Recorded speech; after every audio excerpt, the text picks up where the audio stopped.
আসসালামু আলাইকুম। সবাই কেমন আছেন? আশা করি সবাই অনেক ভালো আছেন। আলহামদুলিল্লাহ আমরাও ভালো আছি। আজকে আমি কোনো রান্নার ভিডিও করব না, কোনো কিছুই করব না, আপনাদের সাথে জাস্ট শেয়ার করব। আজকে সারাদিনে গ্যাস ছিল না বিধায় আমি কি রান্না করছিলাম, অনেক করে রান্না করছিলাম সিলিন্ডারে। তো আজকে কি রান্না করছি সেটাই আপনাদের সাথে শেয়ার করছি। দেখতে থাকুন আমার ছোট ব্লগটি।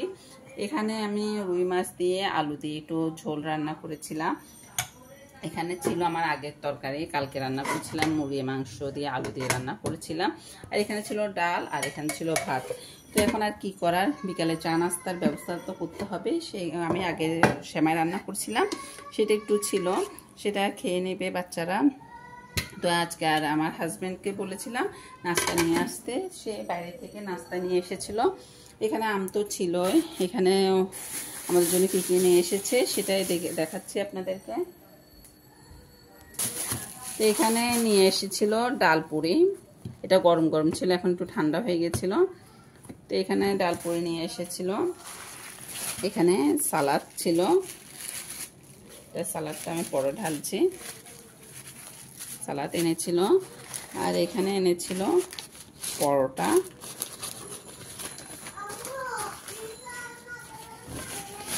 তো এখানে ছিল পরোটা নিয়ে এসেছিল, বড় বড় থেকে পরোটা। আর এগুলো খেলে বোধহয় রাত্রে খাওয়া হবে না। রাত্রের জন্য আমি ভাত রান্না করেছিলাম, সেটা আমাদের হয়ে যাবে। আমার হাজব্যান্ড আর রাত্রে অনেক সময় খেতে চায় না, তো সেজন্য আজকে। তো এখানে নিয়ে আসছিল চিকেন চাপ, হ্যাঁ চিকেন নিয়ে আসছে আমাদের জন্য। আর এখানে নিয়ে আসছিল চা। দেখছেন আমার হাজব্যান্ডে বাইরে থেকে চাটা নিয়ে এসেছিল যেন আমার কোনো কষ্টটা করতে না হয়। তো আজকে এই ছোট ব্লগটি আপনাদের সাথে শেয়ার করছি। আশা করি এই ব্লগটি কিন্তু আপনাদের কাছে ভালো লাগবে।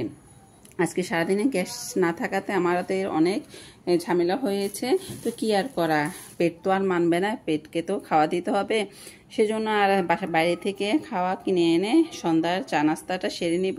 রাত্রে আর আর এতগুলো খেলে আর রাত্রে তো আর খাওয়া হবে না।